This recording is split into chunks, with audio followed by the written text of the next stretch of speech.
रात के 3:47 हो रहे थे। बिजली गए हुए 3 घंटे हो चुके थे। कैंडल भी अब सिर्फ एक छोटी सी लौ बनकर रह गई थी, जैसे कोई आखिरी सांस ले रही हो।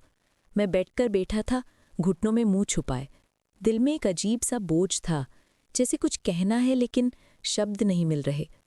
तब दरवाज़ा धीरे से खुला। रिया आई, बिल्कुल चुपचाप। उसने सिर्फ एक पुरानी सी वाइट कुर्ती पहनी थी, वही जो मम्मी ने उसको 12th क्लास में सिलवाई थी। आज वो उसमें कितनी बड़ी लग रही थी और कितनी अकेली। वो मेरे पास आकर बैठी, कुछ नहीं बोली, बस मेरा हाथ अपने हाथों में ले लिया। उसके हाथ ठंडे थे, बहुत ठंडे। फिर धीरे से उसने सर मेरे कंधे पर रखा और एक लंबी सांस ली, जैसे सालों से दबा रखी हो। भैया, उसकी आवाज़ टूटी। मुझे डर लग रहा है। मैं चौंक कर उसकी तरफ देखा। डर? किस बात का? उसने आंखें बंद कर ली। एक आंसू उसकी पलकों से निकलकर मेरे शर्ट पर गिर गया। कि कहीं हम भी बड़े होकर अलग अलग हो जाएंगे, कहीं तू भी शादी कर लेगा, कहीं मैं भी चली जाऊंगी, और फिर ये घर सिर्फ एक एड्रेस बनकर रह जाएगा। फिर हम सिर्फ दिवाली और राखी पर मिलेंगे, कैसे हो पूछकर स्माइल कर देंगे और अंदर से खाली हो जाएंगे। मेरा दिल जैसे किसी ने जख्मी कर दिया हो। रिया, एक बात सच बता भैया। उसने आंखें खोली, सीधे मेरी आंखों में देखा। क्या तू भी कभी सोचता है कि हम कितने जल्दी बड़े हो गए, कि वो दिन कब खत्म हो गए जब हम एक दूसरे के बिना 1 मिनट भी नहीं रह सकते थे। अब तो हम एक ही घर में रहते हैं, लेकिन कितने दिन हो गए हमने दिल से बात नहीं की। मैं चुप रहा, क्योंकि सच वो ही था।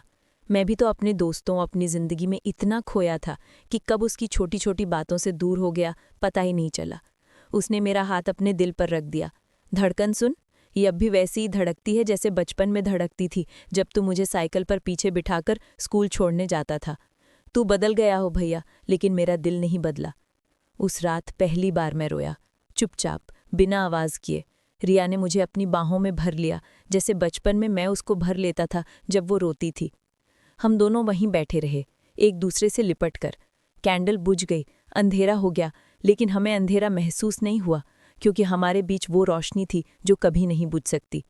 सुबह जब सूरज निकला, हम अब भी वैसे ही बैठे थे। उसने धीरे से कहा, भैया प्रॉमिस कर, चाहे जिंदगी हमें कितना भी दूर ले जाए, हर साल एक रात ऐसी ही होगी, सिर्फ हम दोनों, बिना फ़ोन, बिना दुनिया, बिना झूठ के, सिर्फ सच, सिर्फ हम। मैंने उसका माथा चूमा और कहा, प्रॉमिस। ये घर, ये कमरा, ये अंधेरी रातें, ये सब हमारे हैं। तू मेरी छोटी बहन नहीं, तू मेरी रूह का वो हिस्सा है जो मैं कभी नहीं खो सकता।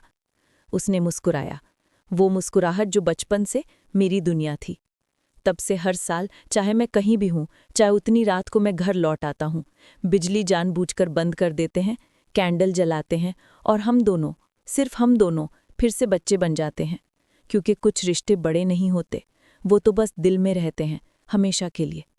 तुझे भी ऐसा कोई रिश्ता मिला है क्या, जिससे दूर होने का ख्याल ही दिल को चीर देता हो? हार्ट?